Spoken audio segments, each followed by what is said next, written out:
Alors, bonsoir, bonsoir pour les premiers qui sont parmi nous. Alors, je suis là et j'ai l'honneur d'être là avec Sylvain Caron et Laurence, Bonsoir. Laurence Schneider-Ecker, qui est également Bonsoir. cofondatrice de Nesti. Bonsoir, Laurence. Bonsoir. Bonsoir Bonsoir, tout le Sylvain. monde. Bonsoir tout le monde, bonsoir Christiane, bonsoir Laurence. Alors, à vous, mais aussi à nos chers auditeurs, j'espère que vous avez une forme splendide ce soir. Et ce serait vraiment sympa de nous indiquer sur le chat si tout est bien fonctionnel pour vous au niveau du son, mais aussi au niveau de l'image. Alors ce soir, qui assure la technique, c'est Laurence. Et comme évoqué, elle est également cofondatrice de Nesti. Et je ne peux pas parler du nombre de cahiers des charges, ce serait trop long. Merci pour tout, en tout cas, hein, Laurence. Et si vous, vous êtes prêts, eh bien, nous démarrons maintenant dans le vif du sujet. Et on aimait bien cette phrase de Coluche qui disait « Les portes de l'avenir sont ouvertes à ceux qui savent les pousser ». Eh bien, moi, j'ai envie de vous dire, et nous avons envie de vous dire, bravo d'avoir envie de pousser les portes de votre avenir. Alors, ce soir, pour vous, nous avons invité une personne qui est un ami avant tout, mais aussi un éloquent exemple de quelqu'un qui sait intuitivement écouter son intérieur et aussi finalement laisser le mouvement de la vie s'exprimer à travers lui. C'est le cas de Sylvain Caron, que nous avons l'immense plaisir d'accueillir ce soir. Sylvain, bonsoir, en forme? En très grande forme, bonsoir, bonsoir et merci de m'accueillir sur ce webinaire. Alors, merci à toi d'être avec nous, hein. Eh bien, nous, on avait très à cœur de partager ce moment avec toi, mais aussi nos auditeurs, et de leur permettre finalement de recevoir toute cette richesse de ton contenu de vie, si je peux me permettre de le dire comme ça. Mhm. Toi, tu es une personne qui a exploré finalement un vaste spectre, on pourrait dire, lié à la santé holistique de l'être. Aussi, tu as une véritable générosité à partager et ça, c'est beau et c'est bon. Et c'est pour ça que c'est tellement un plaisir de t'entendre, que ce soit en webinaire ou que ce soit en formation en live. Alors, la santé, elle est précieuse. Vous, chers auditeurs, vous le savez. Toi, tu le sais que trop bien. Et faire ta différence pour maintenir finalement ou permettre aux personnes, à autrui de retrouver sa santé, ça t'anime vraiment profondément. Oui, c'est ma vocation, une de mes doubles vocations, de ma double vocation. Et tu fais ça tellement bien. Tu as été formé à l'école de kinésithérapie de Marseille, c'est correct? Absolument, du sud dans le sud, oui. Voilà, suivi d'une formation supérieure en ostéopathie en Provence. Tout à fait, au Collège ostéopathique de Provence, toujours dans le sud, à Marseille. Et pendant des années, tu as pratiqué en tant que thérapeute, avec vraiment, on peut dire, dans la matière, avec tes confrères, tu as pu voir une dizaine de milliers, pardon, de consultations. C'est impressionnant quand on y pense, une dizaine de milliers de personnes, de douleurs, de maux, de résonances différentes, de vibrations. Et ça, c'est qu'une partie aujourd'hui de ton monde du travail. Depuis environ 14, non, 16 années maintenant, 16 ans, ouais. Depuis 2003. voilà, tu es également en formation en entreprise. Mais ce qui est peut-être intéressant de dire également, c'est que dans tes consultations, tu as travaillé avec des sportifs d'élite, C'est ça. notamment dans le football et le rugby. Et ça, c'est pas rien parce que là, on a toutes les craintes, on a des douleurs vives, beaucoup d'anticipation. Enfin, j'imagine que c'est extrêmement Et puis contraignant. un poids très important de la part des dirigeants des clubs, parce que c'était des clubs de Ligue 1 et du top Voilà. 14. Donc un poids financier, un poids humain derrière très important sur les épaules. Donc oui, Et c'était psychologique, une approche j'imagine, complètement. un poids psychologique pour l'individu qui, lui, s'est entraîné pendant des dizaines d'années pour arriver au top. Donc, beaucoup d'inquiétudes psychologiques par rapport Absolument, à ça. Enfin, je peux imaginer. absolument, tout à fait. Ouais, ouais. Alors, moi, j'aime bien le dire, tu adoptes ensuite la devise vaut mieux prévenir que guérir. Oui. Et comme évoqué tout à l'heure, depuis plus de ces années maintenant, tu es porté par la prévention afin de Mhm. permettre finalement à des milliers de personnes, cette fois-ci à nouveau, de maintenir leur santé physique et psychique, hein. Et c'est vrai, on a beaucoup de chance de pouvoir finalement bénéficier, nous, mais aussi de faire bénéficier nos auditeurs de ton savoir. et ta capacité à synthétiser une grande quantité d'informations. Parce que, j'aime à le dire, pour un minimum d'effort, ça c'est un peu ta force, hein, comment faire avec un minimum d'effort, avoir un maximum de résultats. Et c'est ce que on te demande de faire dans ton quotidien. Tu es mandaté par des grands groupes pour maintenir notamment la santé, mais le mieux-être aussi et la performance de leur cadre, mais aussi de leurs collaborateurs. Hein. Et si c'est correct, pour la première fois cette année, tu animeras 2 ateliers en Suisse, en mi-avril et en mi-novembre. Hein. Oui, tout à fait, absolument. Et d'ailleurs, en collaboration avec 2 très chers amis que sont Christiane et Laurence. Et quel honneur, quel honneur. Ce sera un endroit aussi privilégié au bord du lac de Neuchâtel. Tout à fait, oui. Pour situer entre Lausanne et Berne, si on veut bien, pour situer un peu, donc un peu centre de la Suisse romande, si on peut le dire comme ça. Alors, pour ce soir, on parle de la formation interactive à Internet. Ouais. Internet, et c'est pour vous. Laurence, tu voulais faire une Oui, je veux juste faire une petite intervention. Je pense que je n'ai pas assez de Wi-Fi pour lancer le live sur Facebook. Est-ce que tu peux tenter de le faire depuis chez toi? Bien sûr. T'as un petit plus qui est marqué en bas à droite. Et puis dessus, tu as tout en haut, c'est en direct sur Facebook. Enregistrement. Où c'est qui enregistre? Juste à côté, plus loin qu'enregistrement, tu as 3 petits points, c'est marqué plus en dessous. Voilà. Et puis tout en haut, tu as en direct sur Facebook. Moi, j'ai pas ça. Tu ne l'as pas? Je vais essayer de le relancer encore une fois. Inviter, arrêter l'enregistrement ou suspendre l'enregistrement. Mais vous n'avez pas? Non. D'accord, ok. Alors je vais essayer de le relancer si jamais. J'espère que j'y arrive. Voilà, désolée, je vous laisse continuer. Aucun souci. Hein. La technique, ça fait partie, notamment des webinaires. Et du live, et du direct. Exactement. Et du direct. Alors, comme évoqué, cette formation interactive, eh bien, c'est la vôtre. Et puis, elle sera composée d'1 heure et demie sur le thème Optimiser votre potentialité. Avec Sylvère Caron, prenez votre vie, entre vos mains les rênes de votre vie. Tu le dis comme ça, toi. Prenez les rênes de votre vie entre vos mains. Voilà. Et puis, surtout, n'hésitez pas à poser vos questions. Et puis, nous y répondrons dans le déroulé du webinaire. Est-ce que, de ton côté, Sylvère, tu aurais envie de compléter la mini-intro? Oui. Comme tu le disais si bien, j'ai un passé donc, de thérapeute en tant que physio, kiné, donc ostéopathe, physio, kiné et ostéopathe du sport.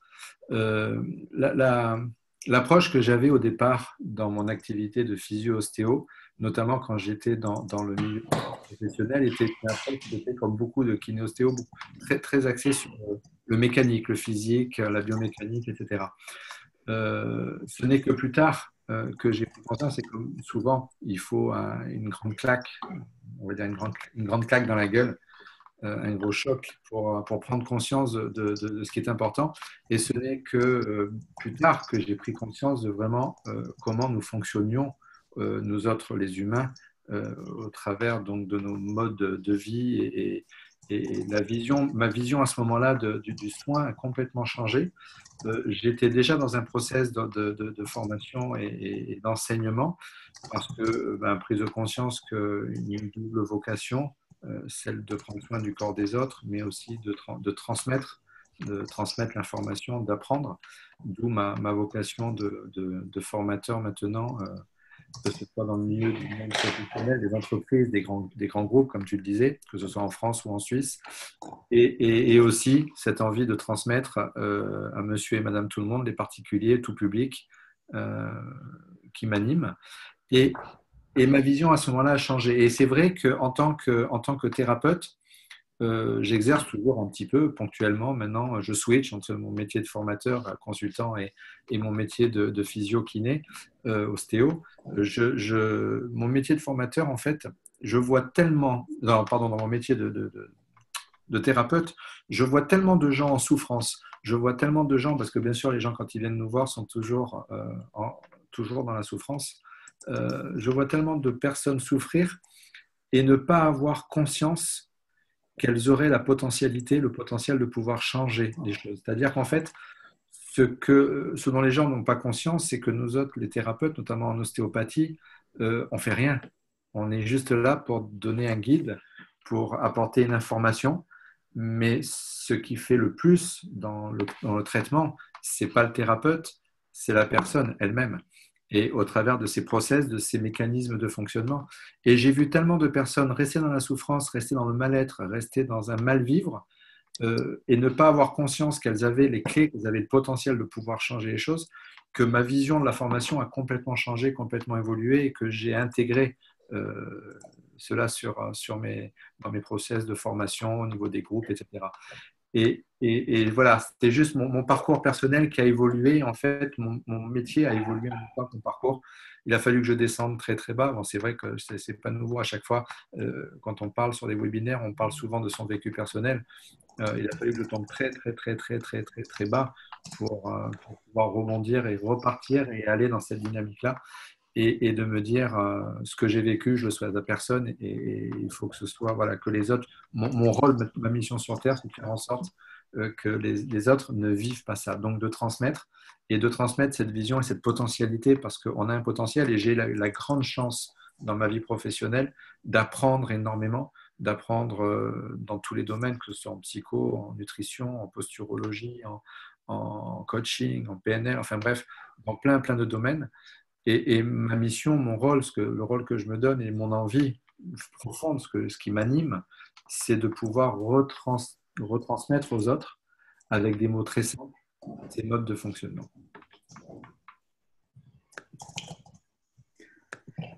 Oui, c'est vraiment intéressant. Sylvère, tu peux lancer le Facebook. Je peux, merci. Oui, excusez-moi, c'est enfin parti. Excusez-nous, on fait nos petites affaires entre nous. Super. Ça corrobore avec ce que tu disais. Ce qui t'anime, c'est de partager avec un maximum de personnes pour leur éviter d'être dans des formes de souffrance. Donc, Facebook est un vecteur. Absolument. Exactement. Absolument. Et vous comprendrez un petit peu mieux tout à l'heure quand on parlera en direct. Attendez, je me mets juste sur partage parce que tous ceux qui n'ont pas la chance de pouvoir être avec nous ce soir, enregistrer, intégrer, partager. Partager sur une page. Voilà. Et sur la page, bien sûr. Alors, changeons. Ça y est, c'est partagé. Magnifique. Merci de m'avoir laissé cette opportunité de partage. Pour tous ceux et celles qui n'ont pas la chance de pouvoir être parmi nous ce soir. Merci Sylvère. On va revenir dans le vif du sujet. Tu mentionnes l'importance de s'élever, de grandir, de progresser dans notre quête permanente du bonheur et du mieux-être. Alors pourquoi, à tes yeux, c'est si fondamental de ne rien laisser, finalement, de continuer sur cette forme de quête? Alors, d'abord, je prends souvent l'image que l'être humain part de l'horizontalité pour aller vers plus de verticalité. Mais pour pouvoir aller vers une verticalité, pour que cette verticalité soit, pour tailler notre pierre, pour que cette verticalité soit ancrée, stable et réelle, il faut que les bases fondamentales soient stables, très stables. Et c'est pour moi, c'est très très important cette verticalité, cette recherche, cette quête, dans la mesure où, vous le savez aussi, Christiane et Laurence, je suis très investi notamment dans la Ligue mondiale pour le droit au bonheur, notamment sur la Suisse romande, et sur l'impact que le bonheur, le mieux-être a sur l'humain et l'impact de l'humain sur les process des entreprises. D'où mon parcours en entreprise pour remettre ce mieux-être, ce bonheur, on va dire, au centre des process, de façon à rendre les entreprises, les collaborateurs et les cadres plus performants.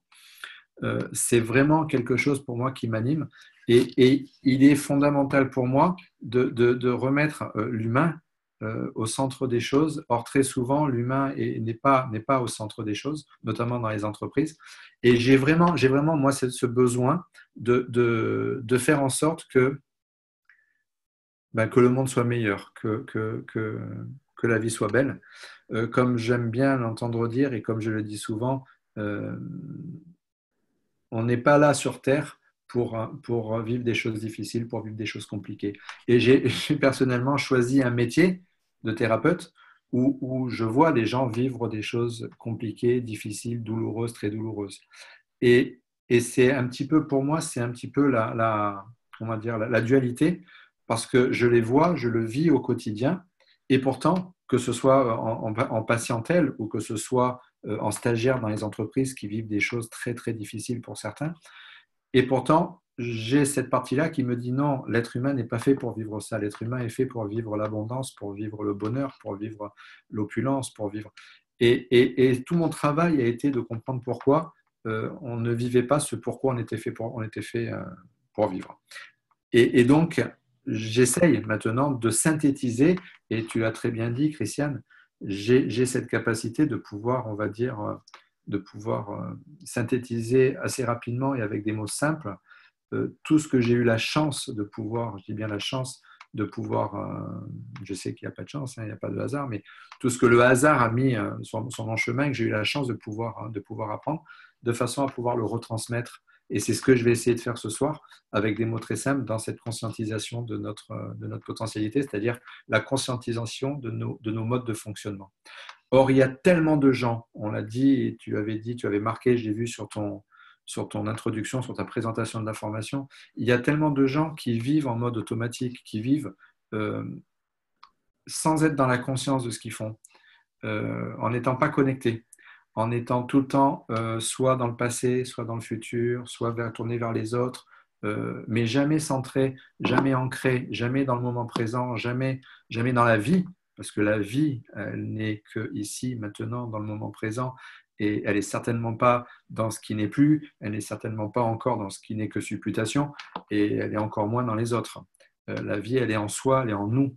Et je vois tellement de gens ne pas être dans cette vie que je me dis, c'est pas possible, mon rôle, ma mission, c'est de faire quelque chose. Et c'est ce que je vais essayer de faire ce soir au travers de ce webinaire pour expliquer comment nous nous sommes construits d'un point de vue, on va le voir ensemble, d'un point de vue pyramidal, et comment nous avons la capacité, les clés de pouvoir changer les choses avec des moyens très simples dont nous n'avons malheureusement pas conscience. Or, on le sait, on ne peut changer les choses que lorsque l'on en prend conscience. On ne peut pas changer ce dont on n'a pas conscience. Et l'être humain est un être qui a un pouvoir extraordinaire. Le malheur pour lui, c'est qu'il n'en a absolument pas du tout conscience. Et mon rôle, à ma petite mesure, en toute humilité, avec ce que je peux apporter moi, Silver, mais que d'autres peuvent apporter derrière, d'autres personnes qui font des webinaires, d'autres personnes qui sont sur le site d'Honesty au travers des vidéos, etc. Tout ce monde-là peut apporter, et ben c'est de faire en sorte que ces gens prennent conscience de leur potentialité, prennent conscience de leur puissance, prennent conscience de leur mode de fonctionnement pour pouvoir changer leur vie. Voilà. Et ne plus vivre en mode automatique, ce qu'on a tendance à faire au quotidien. C'est vraiment très intéressant. Et on entend aussi souvent les gens dire, on nous dit qu'il faut faire ci ou ça, mais on ne comprend pas pourquoi on devrait le faire. Et ça empêche. Donc, tu parles de conscience et finalement, il y a la notion de compréhension également. Et ensuite, on va pouvoir, très vraisemblablement, je ne sais pas si tu es en phase avec ça, expérimenter le changement que ça génère en nous. Alors, pour maintenir la santé, quels sont nos besoins fondamentaux? Alors, je vais y venir tout de suite sur ces besoins fondamentaux. Je vais vous expliquer comment on est construit. Je veux juste rebondir sur le maître sens dont tu viens de parler. On le sait, il y a une médecine du comment, une médecine du pourquoi. Médecine du comment, j'ai mal à la tête, comment je fais pour plus avoir mal à la tête? Monsieur Caron, c'est simple, vous allez prendre des antimigraineux, comme ça vous n'aurez plus mal à la tête. Pareil pour le mal de dos, pareil pour le mal de ventre. Ça, c'est la médecine du comment. Comme il y a une médecine du comment, il y a une médecine du pourquoi. Il y a une compréhension du pourquoi. Pourquoi est-ce que j'ai mal à la tête? Pourquoi est-ce que j'ai mal au ventre? Pourquoi est-ce que j'ai des douleurs ici? Pourquoi est-ce que je développe tel cancer? Pourquoi est-ce que je développe telle pathologie, telle sclérose en plaques, etc., etc., etc. Et quand on est dans la compréhension de nos modes de fonctionnement et notamment du pourquoi, le pourquoi, c'est quelque chose pour moi qui est fondamental. On ne peut pas prendre conscience des choses si on n'y met pas un sens, si on ne comprend pas le pourquoi des choses. Si on dit à un enfant qu'il ne faut pas mettre les doigts dans la prise, il mettra les doigts dans la prise parce qu'il n'y met pas un sens. Le jour où il a touché la prise et qu'il s'est pris une châtaigne, ce jour-là, il comprend pourquoi il ne faut pas le faire et il ne mettra plus jamais les doigts dans la prise. C'est la même chose en fait pour nous autres. Donc c'est de mettre un sens, de comprendre ce pourquoi. Alors dans ce pourquoi, je vais donc expliquer pourquoi on se développe, pourquoi on doit évoluer comme ça. Et je vais le faire au travers notamment de notre construction pyramidale et notamment de la base de nos constructions pyramidales pour répondre à ta question, qui sont donc nos fameux besoins physiologiques, nos besoins fondamentaux. Beaucoup connaissent la pyramide de Maslow. Je ne vais pas vous parler de la pyramide de Maslow ce soir, mais je vais vous parler plutôt de la pyramide bouddhiste. La pyramide bouddhiste, elle est sur 3 niveaux. Le premier niveau, comme Maslow, je vais chercher à l'afficher, je vais partager l'écran si vous le permettez. Pardon, je reviens là. Partager l'écran. C'est où partager l'écran? Voilà, c'est là. Le vert. Voilà, je vous mets ma pyramide. Je ne sais pas si vous la voyez. Vous la voyez ou pas sur l'écran? Oui. Oui, parfait. Donc, l'être humain est construit sur ce principe pyramidal. Premier niveau, Maslow parle de besoins physiques. Moi, je parle de besoins physiologiques, c'est-à-dire ce dont tu as besoin physiologiquement pour pouvoir passer de cette horizontalité à cette verticalité. Le deuxième niveau de notre construction pyramidale, c'est notre niveau émotionnel. Comment nous sommes construits sur nos schémas émotionnels, sur notre construction, sur nos croyances, nos peurs, nos valeurs, etc., etc., etc. Notre subconscient, l'importance de notre subconscient, fondamental, le pouvoir de notre subconscient. Et une fois qu'on a travaillé sur ce deuxième niveau émotionnel, on peut évoluer vers un troisième niveau, qui est un niveau de spiritualité, qui est, comme j'aime bien le dire, qui n'a rien à voir avec la spiritualité religieuse, qui est une spiritualité intrinsèque, c'est-à-dire la notion d'amour. On peut être très religieux et pas du tout spirituel. Je connais des gens qui vont à l'église tous les dimanches et qui font les pires abominations quand ils rentrent chez eux, et des gens qui ne sont jamais allés à l'église, qui sont non-croyants et qui pourtant passent leur vie et dévouent leur vie à aider les autres, qui sont dans l'amour, qui sont dans le don, qui sont dans l'empathie, la générosité. Ça, c'est, comme le dit le Dalai Lama, c'est là la vraie spiritualité. Donc, pour pouvoir atteindre cette spiritualité, il faut équilibrer son niveau émotionnel. Sauf que, on le sait, ce sont nos émotions, c'est notre subconscient qui gère à peu près 95-98% de nos actes, de ce qu'on met en place, de notre vie. Et donc, de fait, beaucoup de gens vont travailler de fait sur ce schéma émotionnel, sur leur schéma émotionnel, leur construction, au travers de coaching, au travers de développement personnel, au travers de psychothérapie, etc., etc.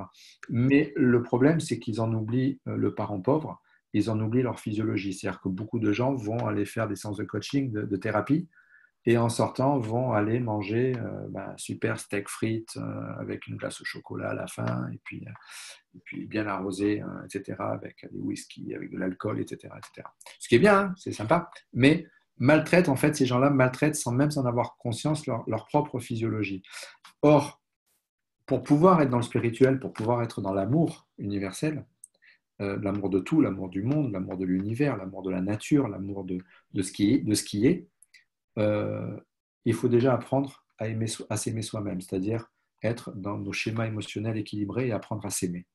Et pour pouvoir s'aimer soi-même, il faut apprendre à se respecter d'un point de vue physiologique. Si on passe notre vie à se maltraiter physiologiquement, sachant que le rôle majeur de notre cerveau, c'est de notre survie, notre bien-être et notre survie, si on passe notre vie à nous maltraiter, à se maltraiter soi-même physiologiquement, ça squeeze avec la mission de notre cerveau ne comprend pas. Et donc, nos schémas émotionnels vont aller vers une baisse d'estime de soi, une perte de confiance en soi, etc., etc., etc. Et on aura beau travailler physiologiquement, on aura beau travailler, je veux dire, émotionnellement dans ce cadre-là pour essayer d'aller bien, si on continue à se maltraiter physiologiquement, c'est-à-dire à maltraiter ce parent pauvre qui est la physiologie, on ne pourra jamais aller bien. Je prends un exemple très basique pour comprendre. On le sait au jour d'aujourd'hui, parmi nos 4 neurotransmetteurs du bonheur, la sérotonine est fabriquée en grande partie dans notre intestin grêle. En tant que thérapeute, je le vois, à peu près 60% des gens en Occident souffrent d'un syndrome de l'intestin irritable, tout simplement parce qu'ils maltraitent leur intestin, pas parce qu'ils n'ont pas de chance, pas parce qu'ils ont une mauvaise étoile, pas parce que l'univers est contre eux, juste tout simplement parce qu'ils maltraitent leur intestin grêle, parce qu'ils mangent mal. Il faut dire, voilà, ils bouffent mal. Et à partir de là, quand notre intestin grêle est maltraité, nos taux de sérotonine sont très bas, sont très faibles. Comment voulez-vous pouvoir évoluer et être dans l'estime de soi, dans l'amour de soi, dans le bien-être, dans le bonheur, etc., quand on passe déjà son temps à se maltraiter? La sérotonine, c'est ce qui va faire qu'on va avoir des pensées positives ou négatives. C'est ce qui va faire qu'on va être heureux ou malheureux. Et si on maltraite et si nos taux de sérotonine sont très faibles, on va avoir des gros problèmes pour pouvoir. Ça ne veut pas dire qu'on n'y arrivera pas, mais ça veut dire que le chemin sera beaucoup plus compliqué, beaucoup plus complexe, plus tortueux. Et ce qui explique pourquoi tant de gens sont depuis 20 ans, 30 ans en thérapie, pourquoi tant de gens achètent autant de livres de développement personnel et continuent à passer leur temps à acheter de nouveaux livres pour avoir de nouvelles clés. Ils savent très bien pourquoi ils ne sont pas bien, ils savent très bien le pourquoi du comment, ils savent ce qu'ils devraient faire, mais ils ont du mal. Et ils ont besoin de ces livres ou de ces séances de coaching ou de psychothérapie, un peu comme une béquille, donc ils passent leur temps à racheter des nouveaux livres, etc., etc., tout simplement parce que sans même s'en rendre compte, ils se maltraitent physiologiquement. Donc la base, vraiment la véritable base de notre construction pyramidale, elle est sur cette physiologie. Donc ces fameux besoins fondamentaux dont tu parlais, Christiane. Et on est 7 milliards et demi à travers la planète, un peu plus de 7 milliards et demi maintenant. Et on est 7 milliards et demi à avoir des vécus traumatiques, médicaux, chirurgicaux, mais des vécus de vie complètement différents. Et comment dire, ces parcours de vie font qu'on a une chose qui est très très différente entre nous tous, les 7 milliards et demi qui vivent sur la planète. C'est ce que moi j'appelle la capacité d'adaptation. C'est-à-dire qu'on n'a pas tous la même capacité d'adaptation. On n'a pas la même capacité d'adaptation posturale, physique, mécanique. Certaines personnes peuvent rester 3 heures dans une voiture, n'avoir aucune souffrance, et puis d'autres, au bout de 10 minutes, il faut qu'ils sortent, qu'ils marchent parce qu'ils ont des douleurs articulaires, musculaires, etc., etc. On n'a pas la même capacité d'adaptation émotionnelle. Certaines personnes vont être très calmes, très zen en voiture, ou quand on va leur faire des remarques, des reproches, etc., et d'autres vont partir au quart de tour. La contrainte émotionnelle, elle est la même, mais la façon qu'on a de réagir est très différente. Et encore une fois, comme je dis souvent en formation, ce n'est pas une question de caractère, parce que pour travailler beaucoup dans le management, dans la communication, et je sais que vous êtes issus aussi toutes les deux de ce monde entrepreneurial, et vous le savez, il y a des gens qui ont des caractères très durs, des caractères trempés, qui ont des sacrés caractères, mais par contre qui gèrent très, très, très bien les contraintes et les conflits, parce que leur capacité est très grande. Et en fait, cette capacité d'adaptation, qu'elle soit d'ordre physique, postural, ou qu'elle soit d'ordre émotionnel, eh ben, elle est liée, paradoxalement, parce qu'on n'y penserait pas, mais elle est liée à ce qu'on appelle nos 3 besoins fondamentaux. Nos 3 premiers besoins fondamentaux, on a 14 besoins fondamentaux qui ont été décrits par Virginia Anderson, mais nos 3 premiers besoins fondamentaux qui sont respirer, tout simplement. Je respire, je vis, je ne respire plus, je ne vis plus au bout de quelques minutes. S'hydrater, je m'hydrate, je vis, je ne m'hydrate plus, je ne vis plus au bout de quelques jours. Et s'alimenter, je m'alimente, je vis, je ne m'alimente plus, je ne vis plus au bout de quelques semaines. Et ce sont ces 3 besoins fondamentaux qui vont déterminer donc notre capacité d'adaptation, qui vont faire qu'on est bien ou qu'on est mal, qu'on est heureux ou qu'on est malheureux, qu'on a des douleurs ou pas de douleurs, qu'on ait des TMS, des troubles musculo-squelettiques ou pas de troubles musculo-squelettiques, qu'on développe des pathologies ou qu'on ne développe pas de pathologies. C'est vraiment cette capacité. Et malheureusement, on se rend compte que quand on a ces 3 besoins qui sont bien respectés, ou quand on n'en a qu'un seul qui est perturbé, on a une grande capacité d'adaptation. On s'adapte très bien aux contraintes physiques, aux contraintes émotionnelles. Mais dès qu'on commence à en avoir 2 de perturbés, quels qu'ils soient, c'est la dégringolade. On parle dans la désadaptation totale. Les pathologies commencent à arriver, les troubles du sommeil, parce que le 4e besoin, besoin de récupération de sommeil, est lié à ces 3 premiers. Les troubles du sommeil commencent à apparaître. Encore une fois, 60% des gens en France, bon, je ne connais pas le chiffre pour la Suisse, mais en France, 60% des personnes souffrent de troubles du sommeil, ce qui est absolument mais considérable. Et je suis très, très, très étonné de me rendre compte que ça n'inquiète personne, on trouve ça presque normal. Et les gens ne se posent pas de questions. Or, on sait pourquoi. Enfin, je veux dire, quand on s'intéresse à la physiologie, à la neurophysiologie, on comprend pourquoi les troubles du sommeil apparaissent. Ils n'apparaissent pas comme ça par hasard, à cause du stress, etc. Et dès qu'on en a aux deux qui sont perturbés, ces besoins fondamentaux, eh ben on part en désadaptation totale. Et le problème, c'est que on s'est rendu compte qu'en France, qu'en Occident en général, on n'est pas loin de 90%, de 90% de la population à n'a pas avoir un ni deux, mais les trois besoins fondamentaux complètement perturbés. 90%, 90% pour nos amis français de la population s'hydratent mal, sont persuadés de bien s'hydrater parce qu'ils boivent 1,5 litre d'eau par jour depuis 20 ans. Or, l'hydratation, la majeure partie de notre hydratation, qui va avoir un rôle fondamental dans nos disques intervertébraux, qui sont composés à plus de 90% d'eau, qui vont avoir un rôle fondamental dans tout notre système membraneux. Vous savez, ces petites membranes, un peu comme le poulet, là, quand on épluche un poulet, quand on enlève la peau d'un poulet, il y a une membrane blanche, un poulet cru. Et bien pareil, on est couvert de ça. Et tous ces tissus membraneux sont tributaires de notre, on va dire, de notre eau qu'on a dans le corps. Beaucoup de gens boivent 1,5 litre d'eau par jour et sont en déshydratation totale.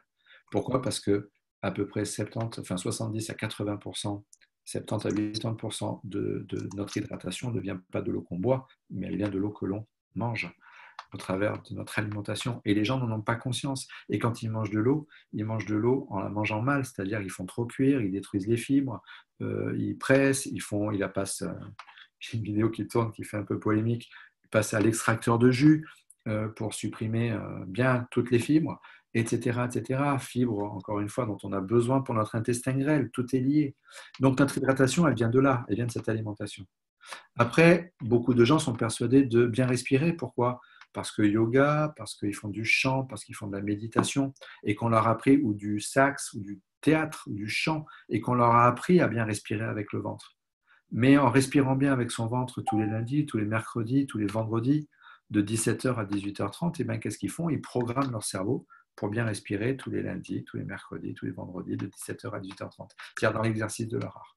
Et dès qu'ils sortent de cet exercice-là, eh bien, ils se remettent dans leur vie de tous les jours à respirer d'une façon dite paradoxale, une respiration inversée, une respiration thoracique. Ça fait partie des clés que je donne majoritairement et qui a un impact phénoménal, cette respiration, à la fois sur la physiologie, à la fois sur les émotions, à la fois sur la spiritualité, sur l'ici et maintenant, sur l'ancrage, sur la conscience de soi, etc., etc. C'est la base, la respiration, c'est la base de notre vie. Or, 90% des gens respirent de façon paradoxale, inversée. Et quand on leur demande comment il faut respirer, la plupart nous montrent un geste qui est absolument inversé. Ils vont respirer en gonflant la cage thoracique, ce qui est absolument une hérésie totale, puisque regardez un enfant de 3 ans respirer et demandez-lui de respirer, tout se passe au niveau du ventre, rien au niveau de la cage thoracique. Donc ça, on va le comprendre. Et puis, à peu près 80%, 90% des gens, 80 à 90% des gens, c'est compliqué de faire une formation franco-suisse. Il faut dire à chaque fois les chiffres en français et en suisse.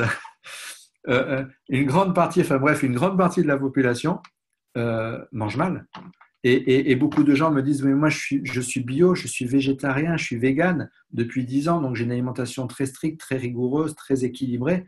Or, on peut être vegan, bio, végétarien et être totalement déséquilibré au niveau de son alimentation. L'important, ce n'est pas tant ce qu'on mange, c'est comment on le mange. Je prends juste un exemple pour que les gens comprennent un petit peu comment l'alimentation peut impacter les schémas physiologiques et les schémas émotionnels. Quand vous prenez une carotte crue, il y a une carotte bio, c'est extraordinaire. C'est un aliment, c'est presque un alicament. Si je la mange comme ça, crue, râpée, c'est extraordinaire. Si je prends la même carotte bio et que je la fais cuire sur la cuisson la plus saine qui soit, la cuisson vapeur, et que je la mange, ça devient un véritable poison. C'est-à-dire que si je mange 100 grammes de carottes cuites vapeur, c'est comme si je mangeais, d'un point de vue cortisolémie, index glycémique, c'est comme si je mangeais 115 grammes de morceaux de sucre. C'est exactement le même impact sur ma santé. Quand on connaît l'impact de l'index glycémique, dont on va parler, c'est absolument dramatique. Parce que dès qu'on est dans un index glycémique élevé, on va avoir une hypoglycémie réactive. Et dès qu'on a une hypoglycémie, inéluctablement, on a une augmentation du taux de cortisol, la fameuse hormone de détresse, l'hormone du stress. C'est-à-dire que tous mes process cellulaires vont s'enflammer. Et dès que mes cellules s'enflamment, dès que mon hormone, ma cortisol augmente, et ben dès qu'on va mettre quelqu'un un petit peu sous pression, il va partir en décompensation. Le stress va sortir, l'agressivité va sortir, le mal-être va sortir, la maladie va sortir. Et comme, bien sûr, nous sommes, on va en reparler aussi tout à l'heure, d'une culture de la déresponsabilisation, et bien forcément, dès qu'on est malade, dès qu'on est stressé, dès qu'on n'est pas bien, ce n'est pas de notre faute, c'est la faute aux autres, au système, à ce qui nous entoure. On ne se remet pas en question. Et tout mon travail, c'est de faire reprendre conscience aux gens de se remettre au centre de ce qu'ils vivent et de prendre la responsabilité de ce qu'ils vivent. Quand vous êtes stressé, ce n'est pas votre entreprise qui vous stresse, ce n'est pas les autres qui vous stressent. Les autres ne sont que le presse-agrumes. Si on prend une orange, j'aime bien la métaphore de Wayne Dyer, qui avait écrit un magnifique livre sur le pouvoir de l'intention. Wayne Dyer dit à un moment donné, quand on prend une orange et qu'on la presse, il ne sort pas du jus de fraise, hein. Il ne sort pas du jus de pomme, il sort du jus d'orange. Et ben, c'est la même chose avec un humain. Si on le prend et qu'on le met sous pression, ce qui sort de lui, c'est ce qu'il a en lui. S'il a de l'agressivité, s'il sort de l'agressivité, s'il sort du stress, s'il sort du mal-être, s'il sort de la maladie, c'est que tous ces mots-là sont en lui. Ce n'est pas les autres qui l'ont ramené. Et ma tâche, c'est d'essayer de faire comprendre à tout le monde, avec des mots très simples, comment on se met tout seul, comme des grands, comment nous sommes notre pire ennemi et comment on se met tout seul, comme des grands, dans ces schémas de stress émotionnel, de modification, on va dire, de nos process neurophysiologiques au niveau des neurotransmetteurs, ce qu'on appelle les neurosciences. C'est plus connu sur Internet, sur le net, au jour d'aujourd'hui, au travers des terminologies de neurosciences, etc. etc. C'est faire le lien entre tout ça pour que les gens comprennent. Donc, la base, c'est notre capacité d'adaptation. Après la désillusion de la carotte, Sylvain. Je suis désolé pour la carotte. L'emprise de la carotte. Pourtant, on voit que l'environnement de la carotte peut varier et amener une variation d'impact. Donc, si on est cuit par notre entreprise, on pourrait penser que ça amènera un effet différent. C'est intéressant parce que la notion de la carotte, visiblement, on a pas mal de réactions. C'est quelque chose qu'on n'avait pas entendu jusqu'alors. Est-ce qu'il y a quelque chose qui s'explique au niveau scientifique de ce phénomène? Tout simplement, puisque la carotte est constituée de sucre, de glucose, de sucre, pardon. Et ce qui permet dans notre intestin grêle de pouvoir assimiler ce sucre, ces glucides, comme un glucide complexe, ce sont les fibres. À partir du moment où vous retirez les fibres, soit par la cuisson, soit par l'extraction, par exemple, vous passez une carotte à la centrifugeuse et vous buvez du jus de carotte, c'est exactement la même chose, ça a le même impact. Dès que vous retirez les fibres, soit par extraction, soit par cuisson, ou n'importe quel process, de l'intégration, quand vous l'ingérez, votre intestin grêle ne va plus du tout le reconnaître comme un glucide à assimilation lente, mais comme un glucide à assimilation rapide. Donc son index glycémique monte immédiatement. La carotte crue, son index glycémique, c'est 35. Donc, c'est le même phénomène que l'orange, qui est un peu plus connu en fait. L'orange, quand on la boit pressée, quand on la mange, son index glycémique est à 30. Quand on la boit pressée, l'index glycémique monte à 60, par exemple. Double. Donc, presque ça double, tout simplement parce qu'on retire les fibres. Et c'est la même chose avec tous les fruits. C'est la raison pour laquelle je me bats pour que quand les gens mangent des fruits et légumes pour avoir d'abord de l'eau au travers des fibres, ils s'arrangent toujours en fait pour être dans des cuissons, on va dire, pour les légumes, des cuissons où les légumes sont toujours al dente et toujours croquants, de façon à garder les fibres pour que les assimilations soient beaucoup plus lentes. D'abord, pour avoir l'intégration aussi hydrique en eau, mais pour avoir aussi un effet sur l'intestin grêle de nettoyeur, de ratissage, mais pour avoir aussi cet index glycémique qui baisse, notamment sur tous les fruits et les légumes, notamment sur les légumes qui contiennent des sucres, c'est-à-dire des betteraves, des petits pois, des pommes de terre, des carottes, bref, tout ce qui contient du sucre, qu'on a tendance à faire cuire. Alors, regardez, nous en France, je ne sais pas si vous avez déjà vu les Asiatiques manger quand ils font au wok, quand ils font revenir des légumes. Les légumes sont toujours croquants, sont toujours craquants. Ils ont cette habitude-là. Nous, on a l'habitude, l'inverse, de faire cuire. Regardez les ratatouilles, les courgettes, les soupes. Quand on fait des soupes au potiron, c'est super bon, les soupes au potiron. Mais c'est tellement cuit que les fibres sont tellement détruites qu'on peut les passer au mixeur et en faire des veloutés. Et même le velouté, on continue à le faire cuire pour donner du goût. c'est parfait, c'est génial. D'un point de vue gustatif, c'est extraordinaire. Le problème, c'est quand c'est fait tout le temps comme ça, il n'y a plus jamais de fibres. À partir du moment où il n'y a plus de fibres, les index glycémiques montent. Donc, à partir de là, c'est exactement le même effet que la carotte. En fait, l'explication scientifique, ce sont les fibres. Ce sont les fibres. Merci pour cette réponse. On a également une question par rapport à la sérotonine. Est-ce que c'est uniquement lié à la nutrition? Non. Cela est plutôt lié au moment de bonheur que nous vivons. Alors, non, c'est les deux, en fait. C'est comme le cortisol.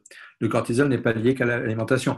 Pour augmenter ces pics de cortisolémie, on le sait, l'index glycémique va monter le pic de cortisolémie.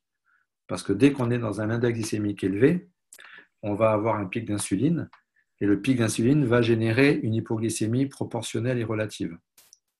Si l'index glycémique est faible, petit pic insulinique, petite hypoglycémie. Le problème, c'est que c'est l'hypoglycémie qui va générer l'augmentation de taux de cortisol. Tout comme une respiration paradoxale. Quand on respire avec un diaphragme qui descend, qui monte, qui descend, qui monte, il va venir pomper sur les corticosurrénales qui sont les points qui sont sur les reins. Est-ce que je pourrais me permettre de faire une intervention à ce stade, parce que ça a été également plusieurs fois demandé. Est-ce que tu pourrais nous faire un exercice en direct de respiration? Absolument, on va le faire après, tout à l'heure. Génial. Alors, c'est demandé. Quand on respire mal, quand on est sans arrêt sur une respiration thoracique, le diaphragme est toujours spasmé, toujours tendu, et les gens sont souvent plus tendus que détendus, donc ils sont souvent plus en inspire qu'en expire, puisque c'est l'expiration qui détend. On va le voir tout à l'heure en pratique. À partir du moment où ils sont toujours tendus, il y a une tension quasi permanente. Juste sous le diaphragme, en fait, il y a les reins. Et sur les reins, il y a les corticosurrénales qui sécrètent notre cortisol. Et donc, c'est la tension et l'appui permanent, mécaniquement parlant, de ce diaphragme qui va venir stimuler nos taux et notre sécrétion, qui va venir nous mettre aussi en hypercortisolémie. Ce n'est pas moi qui en ai pris conscience, c'est le professeur Beaulieu, un des grands neuro-endocrinologues, on va dire, mondiaux, celui qui a découvert la DHEA. C'est les deux causes majeures d'augmentation. Maintenant, cette hormone cortisol, comme la sérotonine, c'est une hormone qui est naturelle. Dans la construction, on va dire, de vie d'un mammifère, de l'être humain, et puis plus généralement des mammifères depuis la nuit des temps, ce qui nous permet de rester en vie, de garantir notre survie dans un environnement hostile, c'est cette hormone cortisol. Et cette hormone, en fait, va se sécréter de façon à pouvoir nous permettre, en tant qu'humains derrière, de pouvoir sécréter nos hormones, nos neurotransmetteurs majeurs, qui sont soit l'acétylcholine, soit la sérotonine, soit l'ocytocine, soit la dopamine, soit l'endorphine, etc., etc. Chacune de ces hormones a un rôle. L'hormone de la sérotonine, enfin le rôle de la sérotonine, c'est pas le bonheur. Le bonheur, il est partagé en fait sur 4 hormones différentes. La sérotonine, la dopamine, l'endorphine et l'ocytocine. Ce sont les 4 hormones du bonheur. Il n'y a pas que la sérotonine.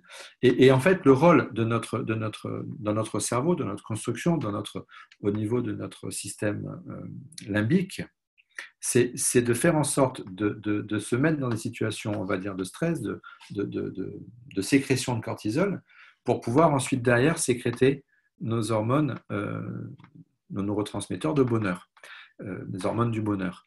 Tout simplement pourquoi? Parce qu'elles ont un effet éphémère et qu'il y a un effet, on va dire, addict à ces hormones-là. C'est-à-dire qu'on est un petit peu comme on serait addict à de la cocaïne. On va être addict à ces neurotransmetteurs qui sont éphémères, qui sont flash et éphémères. Et on va se remettre systématiquement dans des situations de stress pour pouvoir sécréter. Donc, c'est un process qui est naturel. D'avoir un certain taux de cortisolémie, c'est normal. Mais ce qui n'est pas normal, c'est d'en rajouter un peu plus. Il en est de même pour tout. C'est normal d'être dans un schéma de fonctionnement classique. Ce qui n'est pas normal, c'est de rajouter des choses, de rajouter du mal au mal. Ça, ce n'est pas normal. Et c'est ce qu'on fait en permanence. Et notamment au travers de nos taux de cortisol, notamment au travers de la carotte et de la mauvaise respiration. Wow. On a un joli témoignage de Sylvie qui dit qu'elle a eu cette formation au travail, la bientraitance, mais je m'en lasse pas. Alors, on a de jolis messages pour toi. Non, et je voulais faire une petite intervention pour ça. C'est gentil. Donc, au niveau de l'importance de notre physiologie, pour toi, tout est dit à ce stade-là. Non, enfin oui, non. C'est dans le cadre culinaire, bien sûr. Comment? Dans le cadre du webinaire, bien Oui, dans sûr. le cas, ouais, bah, ça sera le cadre de. Il y a tellement, mais il y a tellement, je suis passionné, donc il y a tellement de choses à dire sur cette physiologie. Mais dans le cadre du webinaire, c'est vrai qu'il y a le temps qui passe. Euh, il y a un autre vecteur qui est important dans cette physiologie, c'est la posture. Voilà. Mais la posture, on en avait parlé, il y avait déjà eu un webinaire sur la posture et le stress avec justement avec Honesty. Si ce webinaire est toujours disponible, voilà, je ne peux que conseiller aux personnes qui nous écoutent et qui nous regardent de revisualiser ce webinaire pour prendre conscience de l'impact de la posture. Sylvain, Oui. le webinaire, il est disponible sur le YouTube d'Honesty. Donc, Super, parfait. sur YouTube et puis vous trouvez le webinaire. Parfait. Ben, je vous conseille de regarder ce webinaire sur l'impact en fait de la posture et de la posturologie sur nos schémas émotionnels et la gestion de notre stress. C'est d'un point de vue physiologique, en fait, il n'y a pas que l'alimentation, la respiration, l'hydratation. Il y a aussi la posture. Là, j'ai parlé, mais ce que j'ai pas dit, par exemple, par rapport à la respiration d'un point de vue physiologique, et je finirai avec ça sur cette physiologie, c'est que la respiration, on voit toujours ça sous la forme de je fais rentrer de l'oxygène et puis voilà, je respire et c'est normal et je respire un bon air, pas pollué, etc. Non, une mauvaise respiration, une respiration paradoxale a des effets très très importants sur notre physiologie, a un effet sur notre foie, sur le pompage de notre foie. Notre foie, c'est une pompe à toxines.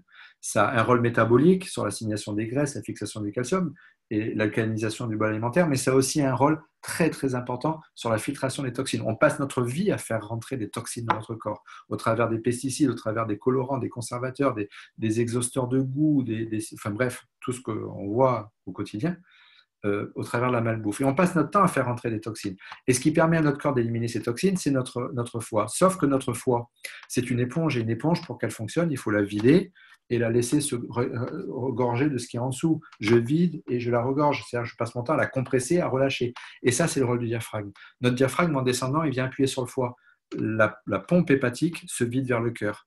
Et quand j'expire, que mon diaphragme remonte, ça relâche la pression, ma pompe hépatique aspire le sang digestif qui est chargé en toxines. Et c'est cette respiration qui vient pomper et qui vient faire en sorte que notre corps se nettoie. Si on ne respire pas bien, on ne s'en rend même pas compte, mais toutes ces toxines, on a à peu près entre 20 et 25% de nos toxines qui ne passent plus par le foie, qui n'arrivent plus à passer par le foie parce qu'elles ne sont plus pompées. Et si elles n'arrivent plus à passer par le foie, qu'est-ce qu'elles vont faire? Eh bien, elles vont prendre des voies annexes, des itinéraires bis, en BTP on appelle ça, en médecine on appelle ça des anastomoses. Elles vont prendre ces anastomoses et elles vont revenir dans le système général, sauf qu'elles ne seront absolument pas filtrées. Et là, ces toxines vont se balader partout et vont aller se positionner pour ne pas arriver dans nos organes vitaux. Et bien, le corps va s'arranger pour les positionner soit dans les systèmes articulés, c'est-à-dire toutes les articulations périphériques, système musculaire, les psoas, fameux muscles poubelles de l'organisme. Et là, les décompensations commencent, les gens commencent à avoir des douleurs partout, des douleurs articulaires, des douleurs musculaires, des douleurs au psoas, des douleurs lombaires. 70% des lumbagos, ou non, pardon, 90%, 90% des lumbagos sont dus à des psoïtes et qui sont dus à des toxines, etc., etc. Sauf qu'on n'en parle pas parce que quand on a un lumbago, c'est tellement plus facile et tellement plus rentable pour le système économique mondial de vendre des anti-inflammatoires, des myorelaxants et de faire de la kiné que du coup, on ne dit pas tout ça aux gens. Mais les gens doivent en prendre conscience. Qui sont eux-mêmes générateurs de leur propre souffrance au travers d'une mauvaise respiration. Et puis la respiration, ça a un impact aussi sur mon intestin grêle qui s'ouvre, qui se ferme, qui s'ouvre, qui se ferme. Les 7 mètres d'intestin grêle, comme les vaches. On a un intestin grêle de vache. Et ouais, un intestin grêle de carnivore, c'est 1,50 m maximum. Pour que ça passe très vite, parce que la viande, ça putréfie dans sa décomposition. Donc ça génère des gaz hydrogénés. Et nous, notre intestin grêle est fait 7 mètres comme les bovins. Le problème, c'est qu'on passe notre temps à manger comme des carnivores. Au lieu d'être à 15% d'apport maximal en protéines animales, plus les protéines végétales, bien sûr, on est à 60 quasiment d'apport en protéines animales au travers de toutes les déclinaisons, les pâtisseries, les gâteaux, les machins, etc. Et on ne s'en rend même pas compte. Et donc, on génère des gaz hydrogénés. Et en plus, on bloque notre respiration. Donc, nos anses intestinales sont complètement fermées. Et comme elles sont complètement fermées, le transit, au lieu de se faire en 3 heures, et le transit va se faire en 7 heures, 8 heures, mais avec des protéines animales qui du coup vont générer des gaz hydrogénés en se décomposant. Et avec ces gaz hydrogénés, qu'est-ce qui va se passer? On détruit complètement notre microbiote intestinal, notre flore bactérienne.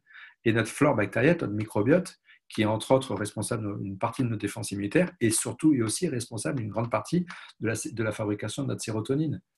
La boucle est bouclée, on revient dans les hormones et ça, les gens n'en ont pas conscience. Donc, c'est tout ça dont il faut parler. C'est le but, c'est pour ça que là, c'est très court, sur 1h30, mais c'est de tout ça dont on va parler sur le prochain séminaire 2 jours dont tu parlais tout à l'heure, les 2 jours en Suisse et puis notre séminaire en novembre, et peut-être un à Lyon aussi, j'espère, au mois de septembre. Donc, c'est de tout ça dont on parle, parce que c'est passionnant, c'est extraordinaire. Et quand on comprend tout ça, on comprend qu'on a réellement les rênes entre nos mains de notre vie et qu'on peut changer les choses. Sauf que changer les choses, il faut d'abord le décider. Et après l'avoir décidé, il faut avoir les clés, il faut savoir comment faire. Et souvent, le premier frein, c'est le changement. Parce que le changement, ça sous-entend de changer ses habitudes. Et il n'y a rien de plus compliqué pour les gens que de changer leurs propres habitudes. Dès qu'on change ses habitudes, on a peur, on se met en souffrance, on se met en indélicatesse, on est instable, on n'est pas bien. Et pourtant, le changement passe par le changement des habitudes. Et pour changer les habitudes, il faut en avoir conscience. D'où la conscientisation de notre potentialité. Parce qu'on se rend compte que dès qu'on a conscience des choses et qu'on peut changer les choses, on ouvre des portes qui sont des portes insoupçonnées et insoupçonnables. Et on a un pouvoir... Comme il est si bien dit par, je crois que c'est Twain qui le disait, l'être humain est un être extraordinaire ayant un pouvoir extraordinaire, sauf qu'il n'en a pas conscience. Et c'est vraiment ça, c'est véritablement ça. On ouvre la porte de l'extraordinarité. Je dirais ça comme ça, je ferai comme Saint-Gorge, j'invente des mots. Mais on ouvre les portes, et pour ouvrir les portes, il faut avoir les clés. Et le rôle de ces webinaires, etc., de ces séminaires, c'est de donner ces clés-là. Donc voilà les besoins fondamentaux. Il y avait aussi cette respiration, qu'il n'y a pas que l'alimentation. Même si on le dit... Alors, si je peux me permettre, Oui. Sylvain, tu parlais de la notion d'alimentation. Est-ce que tu peux brièvement, le sucre, on en parle beaucoup, les produits laitiers, on entend beaucoup de choses également. Est-ce que par rapport au microbiote, là aussi, on a tout un axe à prendre en considération? Alors, je vais reparler un petit peu de tout. L'impact du sucre et notamment des produits laitiers sur le microbiote. Le sucre, on le sait au jour d'aujourd'hui, a un rôle. Consommation par an par habitant, je prends l'exemple de la Suisse. Consommation par an par habitant en Suisse en 1945, 3 kilos. Consommation par an par habitant en Suisse en 2016, 70 kilos, 70 kilos par an. C'est-à-dire que c'est passé de 3 kilos à 70 kilos, à 70 kilos. Au niveau mondial, c'est passé de 3 kilos à plus de 100 kilos par an par habitant, sachant qu'il y a, merci, les États-Unis qui nous font monter cette moyenne, et le Canada. Le sucre, on le sait au jour d'aujourd'hui, est un des éléments qui est le plus générateur à cause de cette hypercortisolémie, qui est responsable à elle seule de 95% des cancers et des infarcts actuellement diagnostiqués à travers la planète. Le sucre est donc le premier vecteur dans ces index glycémiques. Il n'y a pas que le sucre, il faut, si on va un petit peu sur le blog, on parlera du blog tout à l'heure, mais il y a plein de choses qui font monter cet index glycémique. Et tout est expliqué dessus. Mais le sucre est le premier vecteur. Et en plus, le sucre, une fois que les gens ont déclenché des cancers, le sucre va être le premier élément qui va être générateur d'ancrage de ce cancer. Pourquoi ? Parce que les cellules cancéreuses ne peuvent se développer que si elles sont alimentées en glucose. Et donc, le sucre est un aliment qui est fondamentalement dangereux et qui pourtant est présent partout au travers du sirop de glucose. Pourquoi ? Parce qu'il génère une hypoglycémie réactive qui va donner l'envie aux gens de pouvoir reconsommer. Et les industriels, et je connais très bien les industriels puisque je travaille en tant que consultant, et tu le sais, à la fois pour l'industrie agroalimentaire et à la fois pour la grande distribution, j'ai la double étiquette. Donc, les industriels, que ce soit dans l'agroalimentaire ou dans la grande distribution, savent très bien tout ça puisqu'ils font exprès de mettre du sirop de glucose comme appétant, pour faire en sorte que les gens reconsomment sans arrêt, sans arrêt, sans arrêt. Donc le sucre, très dangereux. Les produits laitiers. Produits laitiers, on le sait au jour d'aujourd'hui, tout ce qu'on nous dit concernant les produits laitiers, à savoir que c'est notre source majeure d'apport en calcium, que si on ne consomme pas des produits laitiers, on est condamné aux affres de la souffrance, de la déminéralisation, des fractures du col du fémur, etc., etc. On le sait au jour d'aujourd'hui, tout ça c'est faux. toutes les études qui sont faites au niveau international nous prouvent que non seulement le lait est un des premiers générateurs de gaz hydrogéné dans notre alimentation, donc par rapport à notre intestin grêle, mais surtout et plus que tout, que c'est un des aliments qui contient le moins de calcium. Il y a entre 1 fois et 15 fois plus de calcium dans les végétaux que dans les produits laitiers. Je prends juste l'exemple encore une fois de l'Asie. En Asie, il n'y a aucune consommation de produits laitiers, pas de lait, pas de yaourt, pas de fromage. Par contre, ils mangent beaucoup de légumes. Chez nous, où on en mange beaucoup, on est une personne sur deux après 50 ans à faire une ostéoporose. En Asie, c'est 0,2% de la population, c'est-à-dire 2 pour 1000, alors qu'ils ne consomment absolument aucun produit laitier. On le sait au jour d'aujourd'hui, tout ce qui est dit au niveau des produits laitiers est lié en fait à la commercialisation, au marketing et à tout ce qui tourne autour. Il y a des personnes très compétentes, très connues, le professeur Joyeux, Erwan Montéour, qui est un mec extra, qui parle très très bien du lait. Mais on sait qu'aujourd'hui, on est le seul mammifère à consommer les produits laitiers. On sait au jour d'aujourd'hui que ce lait dégage des gaz hydrogénés. On sait qu'il ne nous apporte absolument pas enfin, pas absolument pas, il nous en apporte, mais très très mal assimilé, seulement assimilé à 25%, alors que les végétaux, c'est 75%, 80%. Et on sait surtout que c'est un des premiers aliments dans notre alimentation, pour revenir à l'alimentation, qui nous met en acidose. Or, pour revenir aux états inflammatoires, que sont toutes nos pathologies, tout ce qui est en HIT, la cellulite, la bronchite, les rhinites, la pharyngite, les colites, les cystites, les tendinites, etc., etc. Tout ce qui est en HIT, tout ce qui est inflammatoire au niveau cellulaire, on sait que cette inflammation, pour que les cellules s'enflamment, il faut soit qu'il y ait une acidose, soit qu'il y ait une hypercortisolémie, soit qu'il y ait une hypoxie, c'est-à-dire une carence en oxygène. Au travers des 3 besoins fondamentaux, on tape les 3, c'est-à-dire qu'on n'a pas suffisamment d'oxygène qui arrive, inflammation cellulaire. On a une alimentation hyperacidifiante, inflammation cellulaire, et on a une alimentation hypercortisolémiante, c'est-à-dire un index glycémique élevé, inflammation cellulaire. Or, pour revenir au cancer, on le sait, par exemple, le cas du cancer, on a tous des cellules cancéreuses en nous, sauf qu'on ne développe pas tous un cancer. Et pour développer un cancer, il faut qu'il y ait à la fois un vecteur émotionnel, on va en parler juste après, c'est-à-dire dans ce qu'on appelle nos croyances erronées, etc. C'est ce qu'on appelle les conflits émotionnels. Il faut avoir un conflit, mais un conflit ne suffit pas pour exprimer le cancer. Pour que le cancer s'exprime, il faut un conflit, mais il faut aussi qu'il y ait un état d'acidose derrière ou un état inflammatoire derrière, parce que la cellule cancéreuse ne peut se développer que dans le cadre d'une inflammation cellulaire. Si la cellule n'est pas enflammée, le cancer ne se développera que très difficilement. Et il faut les deux. Et le problème, c'est que les gens n'en ont pas conscience. Et après, quand on a un cancer, on se positionne en victime en disant on n'a pas de chance, c'est héréditaire. Combien de fois j'ai entendu? L'OMS nous le dit, 80% des pathologies de civilisation sont dues au mode alimentaire à travers le monde. 95% des cancers sont dus au mode alimentaire à travers la planète. Et ça, c'est l'OMS et le professeur Beaulieu, Émile Beaulieu, qui le dit. Donc, on n'a pas conscience de tout ça. Et le rôle dans ces webinaires, c'est que les gens prennent conscience et ensuite donner les outils. Alors, je ne peux pas donner tous les outils là, sur un webinaire d'1h30, mais c'est juste pour mettre en conscience ça. Le but de ces webinaires, c'est conscientiser, c'est-à-dire prendre conscience de ces modes de fonctionnement que l'on a au quotidien et qui font qu'on n'est pas bien et qui font que, du coup, nos schémas émotionnels derrière en découlent. Et nos schémas émotionnels, sur lesquels on va parler maintenant, viennent s'ancrer là-dessus et viennent se positionner là-dessus sur une base physiologique qui est complètement instable et complètement perturbée. Voilà. Mais je vais parler maintenant des schémas émotionnels. Si vous avez des questions, elles sont volontiers. Je ne t'entends pas, Christiane. Tu as le micro qui est coupé. Alors effectivement, je t'en prie, continue. Pour l'instant, les questions, c'est OK, c'est maîtrisé. C'est maîtrisé, OK. Alors, au niveau de l'exercice de la respiration, je vais y venir, Béatrice, je vais y venir parce qu'il est lié notamment à la deuxième partie. Quand on est... là, ça passe vite, le temps passe vite. Quand on connaît l'impact de l'alimentation. Maintenant, on va parler, on va décliner un petit peu sur l'épigénétique, sur l'aspect quantique, on va dire, des choses. D'abord, je vais juste parler 5 minutes d'épigénétique.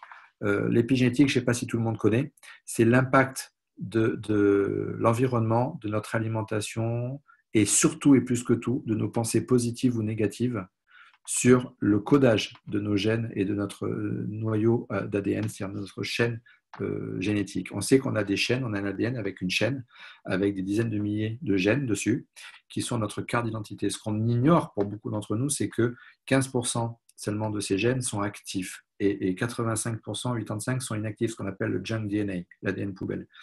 Et ce qu'on sait au jour d'aujourd'hui depuis les années 2000, début des années 2000, c'est qu'en fonction de l'alimentation qu'on a, en fonction plus que tout des pensées positives ou négatives que l'on a, on va modifier, non pas notre chaîne d'ADN, mais on va modifier le codage. C'est-à-dire qu'on va activer ou désactiver. J'ai pour ma part, et je donne la preuve à qui veut, quand il le veut, de mails reçus de stagiaires que j'ai eus en formation, qui sont des infirmières cadres dans des établissements de soins, et notamment une qui souffrait depuis 19 ans, 19 ans de spondylarthrite ankylosante, maladie génétique, qui va vers une ankylose totale, avec des poussées inflammatoires traitées par corticoïdes depuis 17 ans, en modifiant, elle a suivi donc la formation, en modifiant complètement ses modes de schéma alimentaire, de vie, respiratoire, etc. En 8 mois, et ce n'est pas une vue de l'esprit, j'ai les mails, hein. En 8 mois, on a un suivi par mail, on a échangé. En 8 mois, elle a arrêté totalement les prises de corticothérapie. C'est-à-dire que sa maladie, elle a repassé des codages ADN. Sa maladie est toujours présente, mais le gène a été désactivé. Et quand les médecins ont été interrogés, la seule chose qui ait pu expliquer ça, c'est les modifications. Elle a travaillé sur son intestin grêle, sur son microbiote et sur son équilibre acido-basique. C'est les deux éléments, intestin grêle, microbiote et équilibre acido-basique.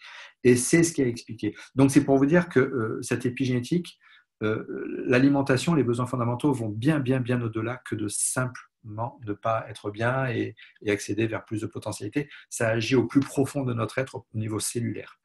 Il y a plein de travaux qui ont été faits d'ailleurs par Bruce Lipton, par Joël de Rosnay, par des gens qui sont très très compétents et qui sont sur le net, auxquels on a accès et on peut accéder. Maintenant, j'aimerais enchaîner sur les schémas émotionnels. On le sait au jour d'aujourd'hui, et vous plus que quiconque, tout est vibratoire. Tout ce qui existe à travers l'univers, on le sait au travers des théories des champs unifiés, au travers des travaux de Nassim Haramein et d'autres, tout ce qui existe à travers l'univers est composé de vide à 99,99999% de vide, et de plus grand ou plus petit, c'est toujours le même schéma, et ce vide a une densité, 10 puissance 93 grammes par centimètre cube. Et on sait que ce vide, en fait, a un pouvoir vibratoire, et que ce vide est ce qui lie, en fait, tout ce qui existe à travers l'univers. C'est ce que Nassim Haramein appelle les champs unifiés, c'est ce que d'autres, comme par exemple Wayne Dyer va appeler la source, c'est ce que d'autres appelleront l'univers, c'est ce que certains appelleront Dieu, peu importe, quel que soit le nom qu'on lui donne, c'est ce que les Chinois appellent le Qi, les Japonais le Qi, etc. etc. C'est cette source, ce niveau vibratoire qui relie tout à tout dans l'univers. On est complètement relié à tout. Ça veut dire que si tout est vibratoire, mes actes sont vibratoires, mes paroles sont vibratoires, mes pensées sont vibratoires. La pensée, ce n'est qu'une parole qui est dématérialisée, que l'on n'entend pas. Mais si je prends de l'eau, ce n'est pas parce que l'eau est vibratoire. Si je donne une tape sur de l'eau, elle fait une onde. Elle est vibratoire. Si je transforme cette eau en vapeur d'eau, ce n'est pas parce qu'on ne la voit plus qu'elle n'existe plus. Elle est toujours présente, sauf qu'elle n'est plus visible. C'est exactement la même chose au niveau de la pensée. Et donc, dès qu'on est dans des pensées sur des niveaux vibratoires bas, eh bien, on va avoir tendance, d'un point de vue vibratoire, c'est le principe des diapasons, hein, si je fais vibrer 20 diapasons sur différents niveaux vibratoires, ils vont tous se synchroniser sur un seul niveau vibratoire. Ils vont tous se mettre ensemble.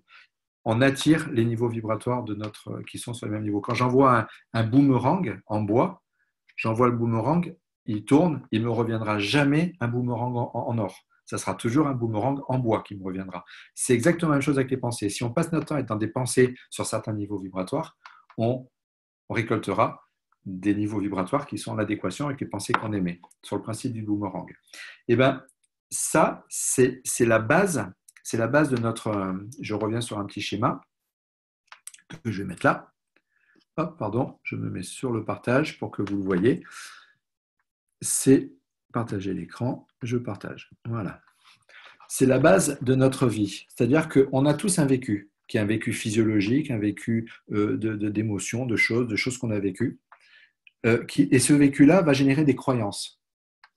C'est notre vécu qui va créer les croyances que l'on a, qu'on va se créer depuis notre plus jeune âge. des croyances qui sont positives ou des croyances négatives. Le problème, c'est que ces croyances vont générer nos émotions.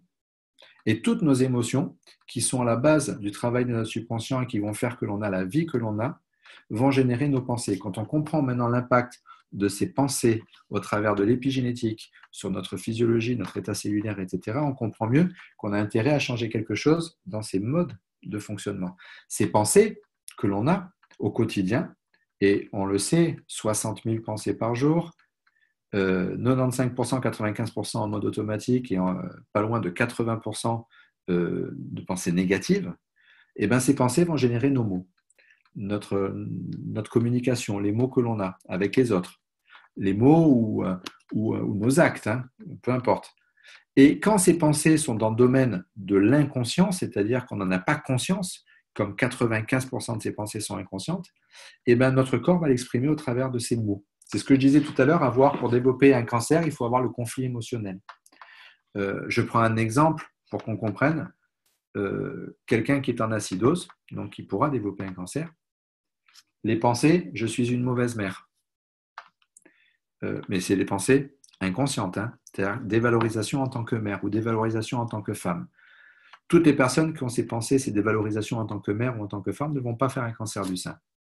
Par contre, si elles sont en acidose et qu'en plus elles sont dans ces schémas émotionnels négatifs, il y a de forts risques qu'elles développent un cancer du sein, soit à droite, soit à gauche, en fonction de l'image qu'elle a d'elle-même en tant que femme ou en tant que mère.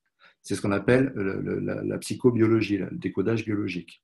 Donc, dès que ces pensées sont dans le domaine de notre subconscient, ils vont avoir tendance à générer nos mots. Et nos mots vont devenir, ou nos actes vont devenir à leur tour notre vécu. Et c'est comme ça qu'on fonctionne en permanence, non-stop. On tourne en boucle là-dedans. Et les gens n'arrivent pas à s'en sortir. Et qu'est-ce qu'ils vont faire? Ils vont travailler ils essayent de travailler sur leur schéma émotionnel, ce que je disais tout à l'heure. Donc, ils vont faire lâcher leurs émotions, ils vont travailler sur ce qu'ils ont vécu. Et en psychothérapie, ils vont aller voir tout ce qui s'est passé dans leur vie, de négatif, qui a fait qu'ils en sont là où ils en sont aujourd'hui. Le problème, c'est qu'en faisant ça, qu'est-ce qu'ils font?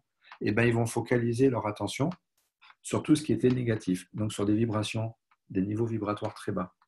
Et quand on focalise toute son attention sur des choses qui sont en niveau vibratoire très bas, inéluctablement, il y a des forts risques qui nous reviennent, comme le boomerang de tout à l'heure, des choses à niveau vibratoire très basses aussi.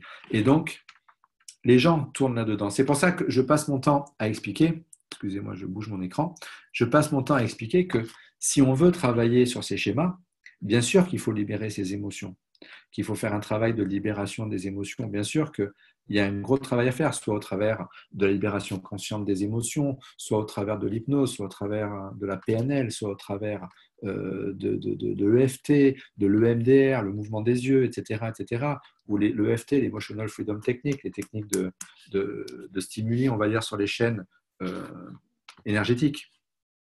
Bien sûr qu'il y a tout un travail à faire, mais il faut aussi faire lâcher avant tout ses croyances.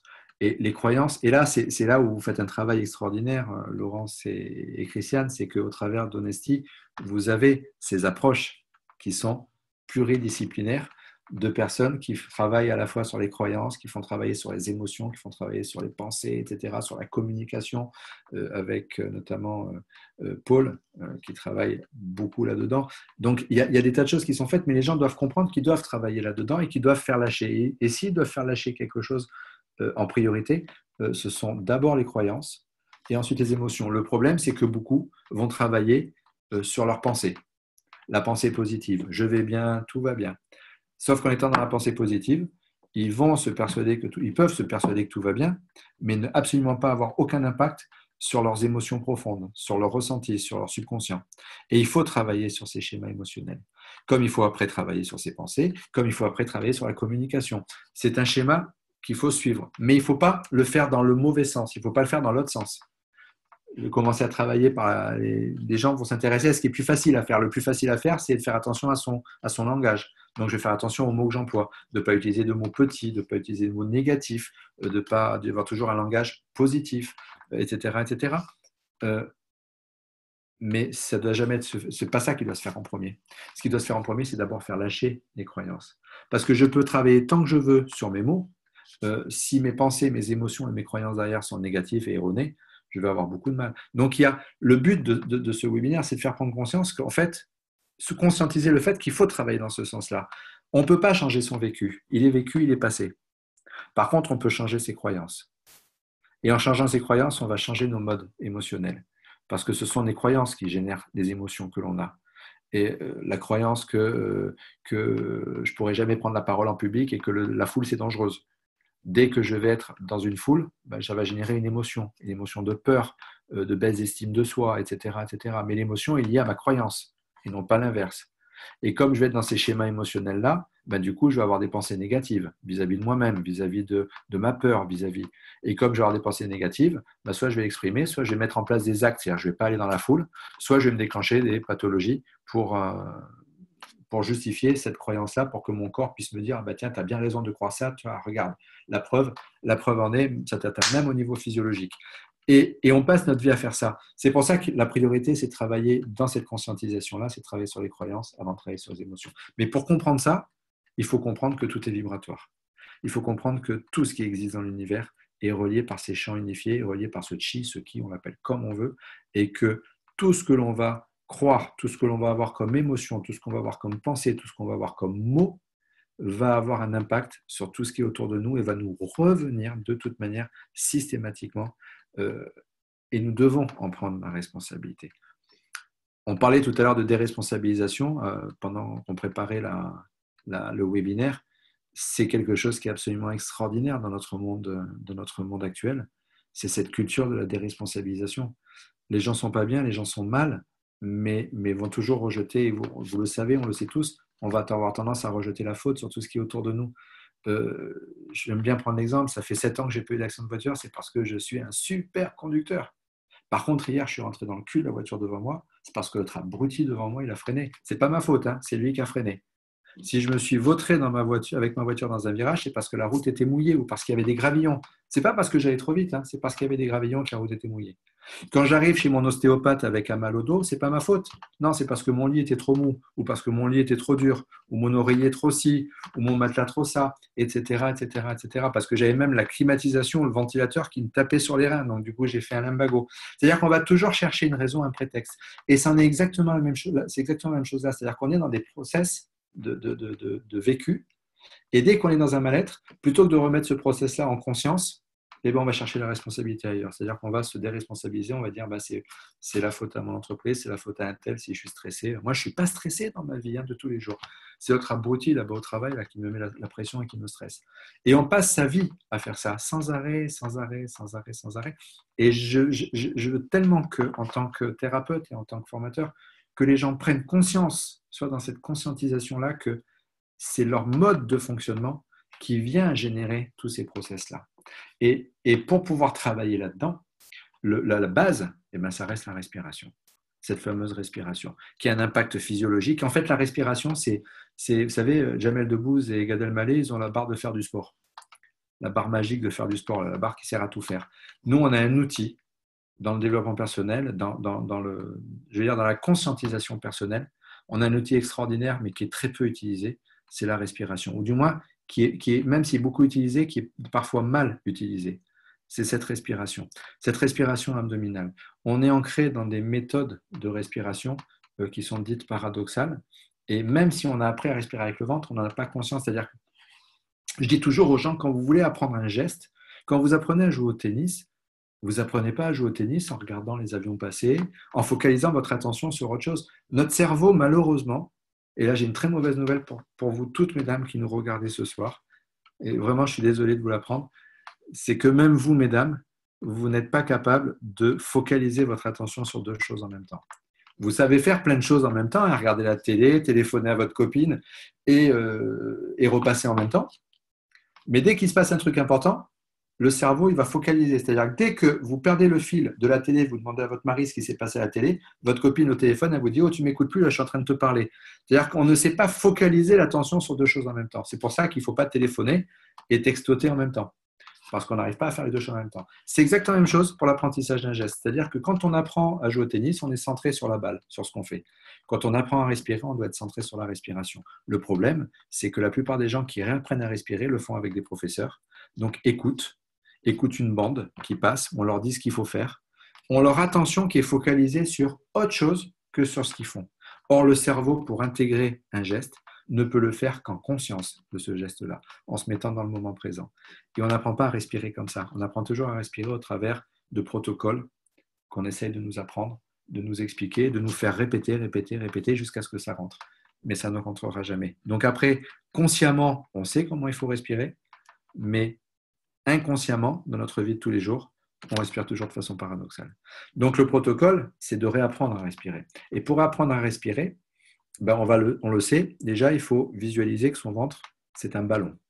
Ça, tout le monde le sait. Mon ventre, c'est un ballon. Un ballon, quand on fait rentrer l'air dedans, le ballon, il gonfle. Je vais mettre de profil pour que vous voyez. Hop, je baisse un peu l'écran. Voilà. Je fais rentrer l'air dans mon ventre. Le ballon gonfle. Je vide l'air. Le ballon dégonfle. En aucun cas, ma cage thoracique ne monte. Et c'est la méthodologie qu'on doit avoir. Une fois que j'ai pris conscience de ça, je vais le faire avec les yeux fermés, tout simplement pour ne pas avoir mon esprit qui va être perturbé par tout ce qui se passe autour. Si j'ai les yeux ouverts, je vais regarder par terre, je vais regarder le plafond, et puis je vais me dire, tiens, il y a des bourres de poussière par terre ou des toiles d'araignée au plafond. J'ai oublié de passer l'aspirateur hier. Je pense donc au passé. Il va falloir que je passe l'aspirateur tout à l'heure. Je pense donc au futur. Et puis, si c'est celle comme ça, que vont penser les gens en arrivant chez moi? Je pense donc aux autres. Or, le stress n'a d'emprise sur nous que lorsque l'on pense au passé, au futur et aux autres. Dès qu'on est dans le moment présent, ancré, le stress n'a plus aucune emprise pour nous. Et notre cerveau peut intégrer la respiration.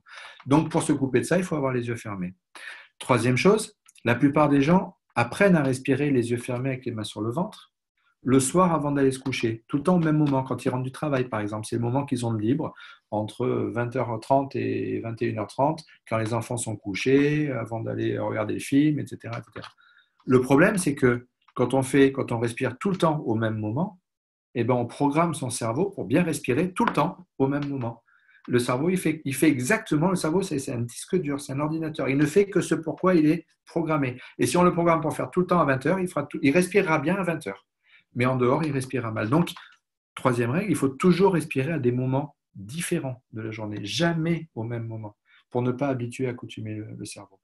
Et enfin, on peut avoir les yeux fermés, le faire à différents moments, mais continuer à cogiter 60 000 pensées par jour qui tournent en permanence dans la tête.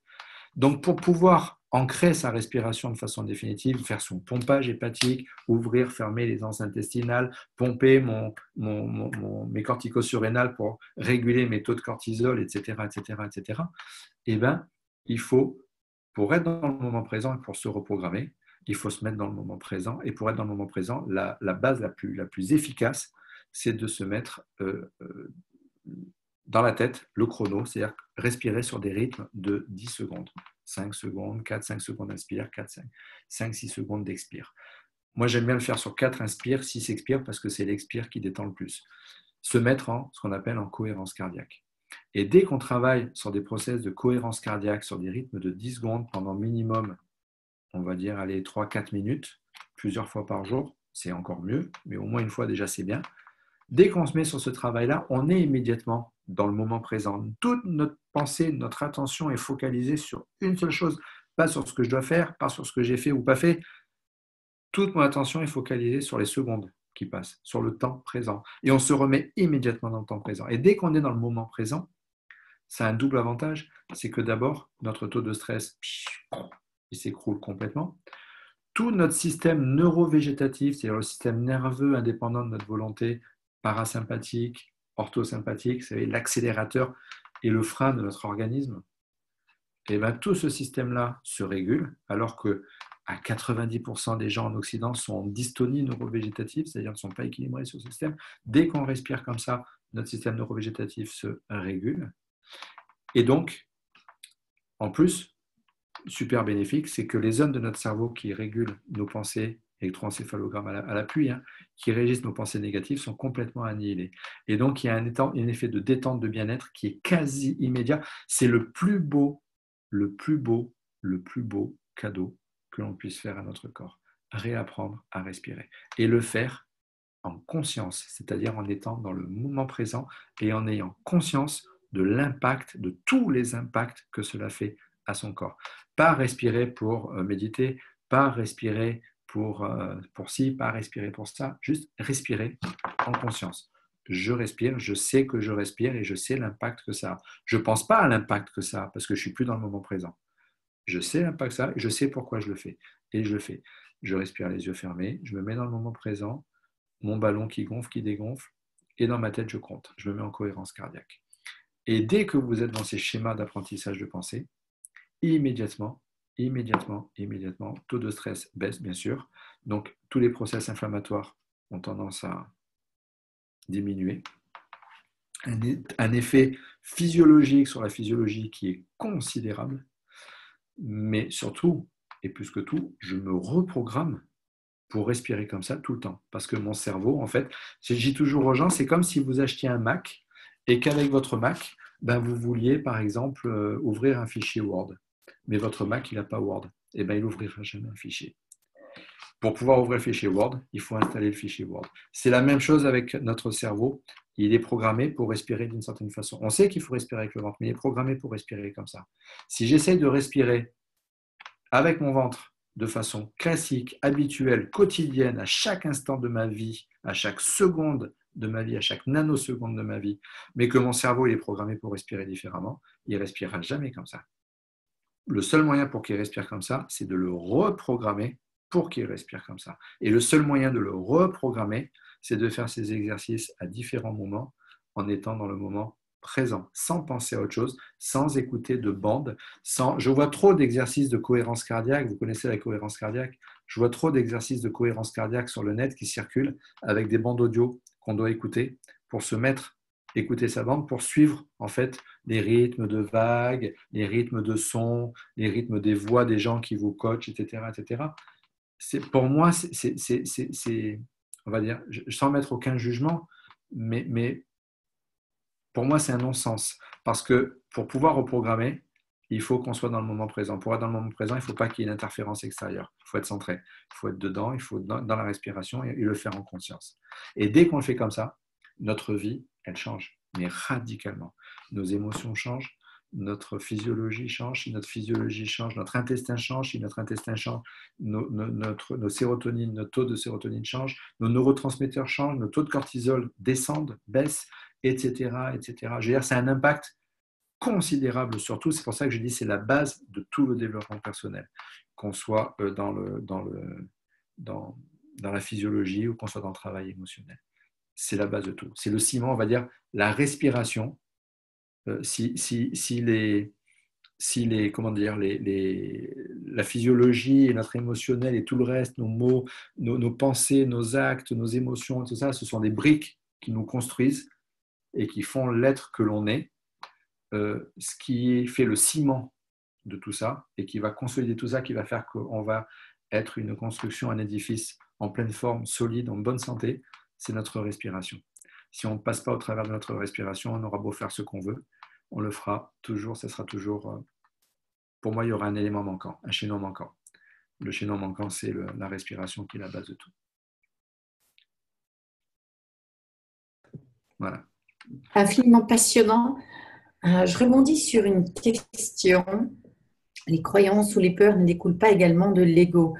Bien sûr. Et je me permets peut-être de faire un lien par rapport à ça, parce que tout ce dont tu nous donnes aujourd'hui, nombre d'entre nous, probablement, on n'a pas fait les bonnes choses pour nous, en termes d'écoute ou en termes de conscience. On n'avait pas forcément cette conscience-là. Ne rentrons pas dans, si je peux me permettre un conseil, ne rentrons pas dans la culpabilité de ce qu'on n'a pas fait. Surtout dans pas. La réjouissance.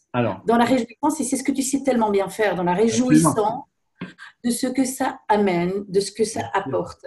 Donc, je rebondis au travers de ça par rapport aux croyances où les peurs ne découlent pas également de l'ego, et je te prie de prendre le relais. Oui, bien sûr. Bien sûr que l'ego est une part qui est L'ego, c'est notre. J'adore, je ne sais pas si tu connais Liman, son prénom, j'ai oublié, qui a fait une superbe conférence TEDx sur le bonheur et qui parle très très bien de l'ego. Il lui donne d'ailleurs un nom, je n'oserais pas le dire. Je n'oserais pas le dire devant l'écran. L'ego, c'est l'ennemi public numéro un. Je veux juste revenir sur la notion de culpabilité. Il n'y a aucune culpabilité à avoir en aucun cas, dans aucun sens. J'ai coutume de dire, et je le dis très fréquemment et je le dirai toujours, on ne peut pas faire quelque chose que l'on ignore. Si on s'est maltraité mais qu'on n'en avait pas conscience et qu'on n'était pas dans la conscience de ce qu'on faisait, il n'y a même pas de culpabilité à avoir. Il y a une responsabilité. On en prend la responsabilité. Quand on sait qu'on fait mal et qu'on fait mal, on en prend la responsabilité. Mais il n'y a même pas de culpabilité. Parce que pour moi, la culpabilité, c'est quelque chose qui est basé sur le jugement. Le jugement de l'autre et le jugement de soi, surtout dans le cadre de la culpabilité. Et qui dit jugement dit dualité. Et pour moi, c'est quelque chose, c'est un précepte très judéo-chrétien, le jugement, la culpabilité, c'est Adam et Ève. C'est quelque chose qui est, pour moi, une des choses les plus destructrices qui soit chez l'être humain. Et cette culpabilité, ce jugement est quelque chose auquel nous devons être attentifs et faire attention à chaque instant de notre vie ici-bas et de notre vie tout court même après. Mais après, le problème ne se posera plus, je pense. Il ne se pose qu'ici-bas. Cet ego, on doit y faire très attention. Mais pour revenir à cette notion de culpabilité, on n'est pas être coupable. On est coupable de rien du tout. Et on ne sera jamais coupable de rien du tout. C'est une notion c'est une notion qu'on nous a inculquée. Ça fait partie. J'adore citer Don Miguel Ruiz, les accords Toltec, les 4 accords Toltec, enfin des 5 accords Toltec. C'est que c'est notre domestication qui fait qu'on a cet ego-là. C'est notre conditionnement, c'est notre programmation, c'est comment on nous a éduqués, comment on nous a élevés, comment on a grandi, comment on a pris tout seul, après comme les grands, comment on a pris le relais sur tout ce qu'on nous avait inculqué et ancré en nous. Par contre, prendre la responsabilité, oui. La culpabilité, non. Jugement. La responsabilité, oui. Et c'est notre ego, justement, qui met en place cette notion de jugement et de culpabilité. C'est pour ça que c'est l'ennemi public numéro un et c'est quelque chose auquel on doit être très attentif, de faire taire, comme dit Liman, cette petite salope qui est sur notre oreille, qui est sur notre épaule, là, la petite voix qui nous parle en permanence, je l'ai dit, hein, tant pis, qui nous parle en permanence à l'oreille et qui fait qu'on passe notre temps à juger les autres, à se juger soi-même. Et c'est cette petite voix, c'est cet ego qui est là, qu'on doit apprendre à reconnaître et à faire taire. Et un des meilleurs moyens pour la faire taire, ça reste le centrage sur soi, la méditation, la respiration. On en revient à la respiration. Et c'est vrai que par rapport à nos croyances, à notre domestication, c'est très très lié à notre ego et à notre à notre mental.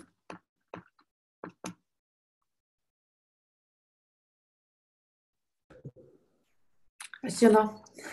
Comment? Tu voulais rajouter quelque chose? Vas-y.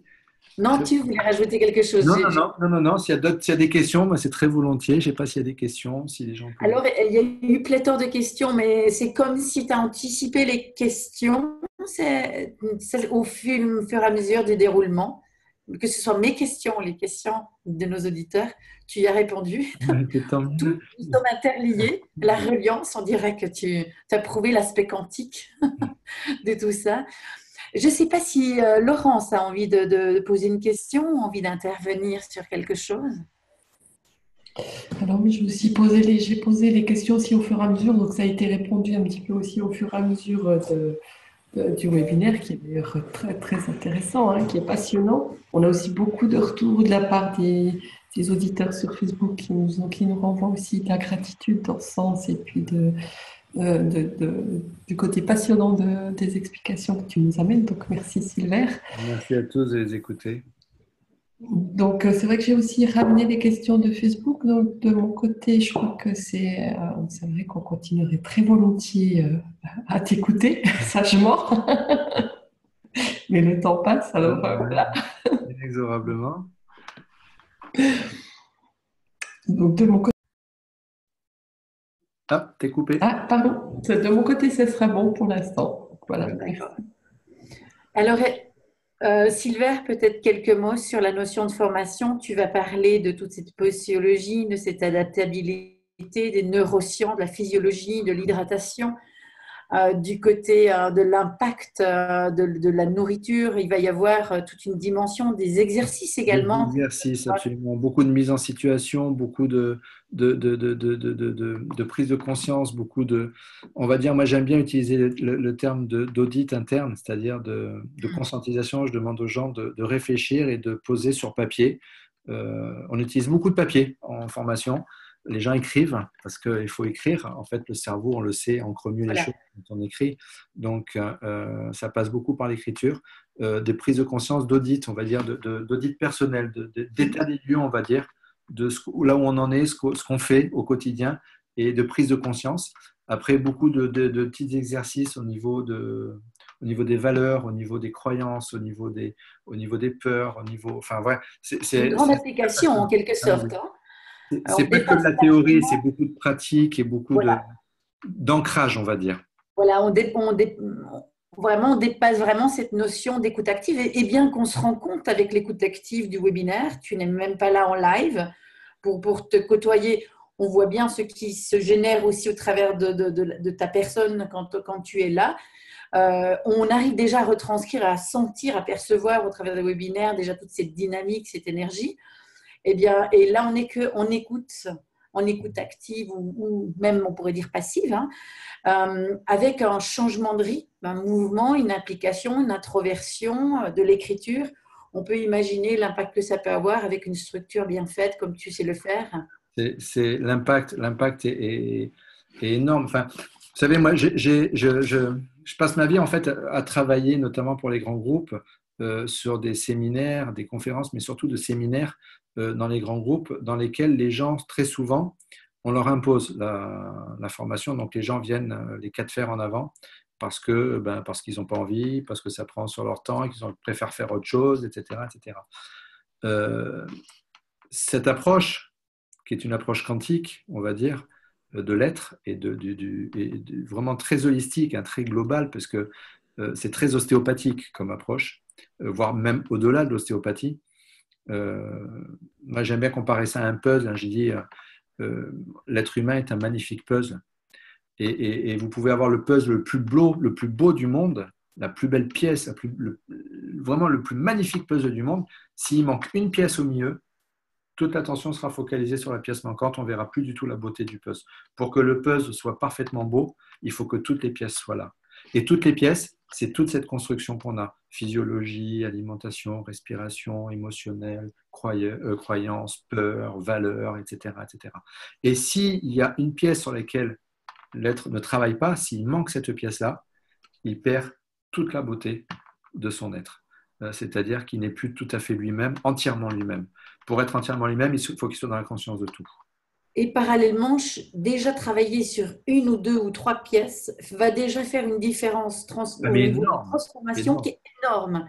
Colossal. Donc, c'est un paradoxe en même temps. C'est absolument colossal parce que les gens n'ont pas conscience. Moi, je prends juste un exemple, l'intestin grêle et l'équilibre acido-basique. Rien que ces deux éléments-là sont deux éléments qui suffisent à eux seuls pour changer radicalement la vie de quelqu'un. J'ai le nombre de témoignages stagiaires que j'ai en entreprise qui m'envoient des mails derrière pour m'expliquer les changements qu'il y a eu dans leur vie, quant au sommeil, qualité de sommeil, récupération, humeur, stress, maladie, TMS, parce que je fais beaucoup de formations dans les troubles musculo-squelettiques, la prévention des troubles musculo-squelettiques, donc dans les douleurs articulaires, musculaires, etc., qualité de sommeil, enfin tout, relation avec les autres, relation avec les conjoints, relation avec les enfants.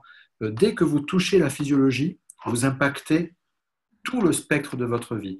Et c'est ça qui est paradoxal, comme tu le dis, Christiane, c'est que tu n'as pas besoin de toucher toutes les pièces du puzzle pour avoir des impacts et pour avoir de grandes transformations. Par contre, dès que tu es dans cette conscientisation de toutes les pièces et que tu impactes et que tu touches toutes ces pièces-là et que tu les mets exactement à leur place là où elles doivent être, Alors là, là, le spectacle et la beauté de l'être et prendre toute son... Immense. Ouais, ben, c'est une merveille. Pour tout L'être humain est une merveille. Et le problème, c'est que celui qui lui fait le plus de mal et celui qui le détruit le plus, c'est lui-même. C'est pas les autres, c'est pas le système, c'est pas l'environnement, c'est pas la pollution, c'est pas tout ça. Ça, c'est des facteurs qui vont aggraver, favoriser. Mais il n'a pas besoin de tout ça pour se faire du mal. Tellement. Voilà. Et Tellement. le but de ce Merci, séminaire, c'est de vraiment, merci pour toute cette générosité, pour ce savoir accumulé. Il faut beaucoup de passion et derrière cette passion, il faut un grand cœur, c'est un cœur à contribuer. Il faut beaucoup d'amour, un amour de l'autre. Et vraiment, vraiment sincèrement, nous, on est vraiment touchés par cette dimension de ton être et ce dynamisme que tu mets en mouvement. Aussi pour les personnes qui voudraient assister à un atelier, on va peut-être communiquer ton site à leur changeon ou Oui. info@honesty.life pour toute information, pour recevoir le flyer, euh, donc, Laurence, une autre communication à faire par rapport à l'approche pour plus d'informations. Info@honesty.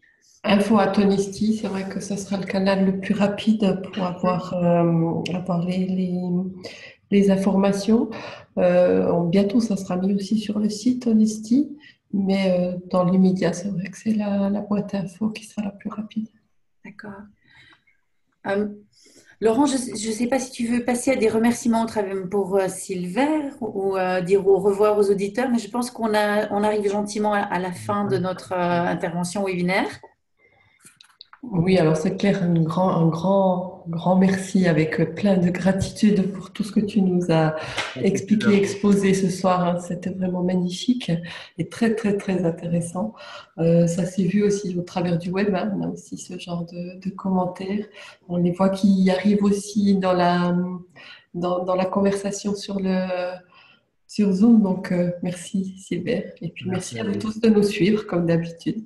Bah, écoutez, merci à vous deux, merci à tout le monde d'avoir suivi, de m'avoir écouté.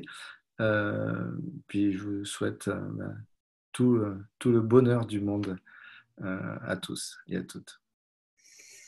Prenez soin de vous, prenez soin de qui vous êtes, de votre véhicule extraordinaire qui est le corps. Et comme l'a dit très très bien Silver, notre meilleur ami ou notre pire ennemi, c'est nous-mêmes. Prenons-en conscience pleinement et aimez-vous. Ouais. Voilà. J'aimerais finir avec juste une petite métaphore. La métaphore du Grand Prix de Formule 1, le pilote de Formule 1 et de sa Formule 1. Je vous ai dit, on est construit sur pyramide. Notre objectif final, c'est de gagner, c'est notre épanouissement, c'est notre verticalité. Métaphoriquement parlant, ça pourrait être le championnat du monde de Formule 1.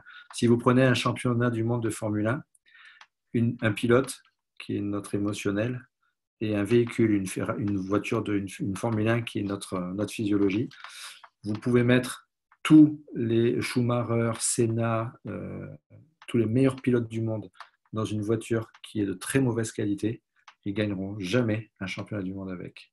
Vous pouvez prendre la meilleure voiture qui soit et vous y mettez un pilote complètement néophyte, il ne gagnera jamais un Grand Prix de Formule 1. Pour gagner un Grand Prix de Formule 1, pour se verticaliser, il faut avoir une belle voiture, une Ferrari, une McLaren.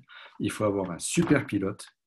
Et là, on atteint l'objectif qui est de gagner le Grand Prix. Il en est de même pour notre corps, métaphoriquement. Si on veut atteindre la verticalité, la spiritualité, l'amour, il faut avoir de super schémas émotionnels bien travaillés, mais surtout une physiologie qu'il doit respecter, qui doit être au top. Voilà. Merci à toutes. Merci à tous. Plein de gratitude de m'avoir donné cette opportunité de pouvoir parler et je vous souhaite une très très belle soirée. Merci infiniment. Merci infiniment.